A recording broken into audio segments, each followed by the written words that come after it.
देवगड समुद्रात अनधिकृत मासेमारी करणाऱ्या कर्नाटक मलपी येथील हनुमा तीर्था या हायस्पीड नौकेवर मत्स्य व्यवसाय विभागानं धडक कारवाई केली।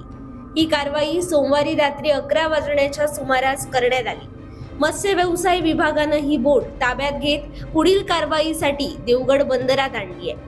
उपलब्ध माहितीनुसार मलपी कर्नाटक येथील दिनेश कुंदर यांच्या मालकीची हनुमा तीर्था ही नौका सोमवारी रात्री देवगड समुद्राच्या नसतावर 12 वाव खोल पाण्यात अनधिकृत मासेमारी करताना मत्स्य व्यवसाय विभागाच्या पथकाला आढळून आली।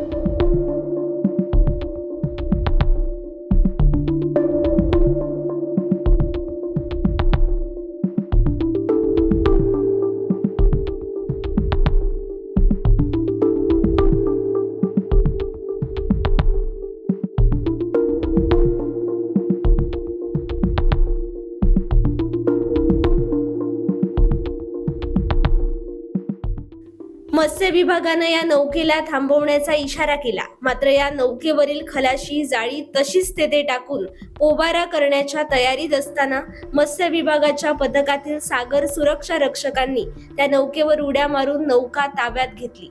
ही नौका देवगड बंदरात कारवाईसाठी आणण्यात आली आहे।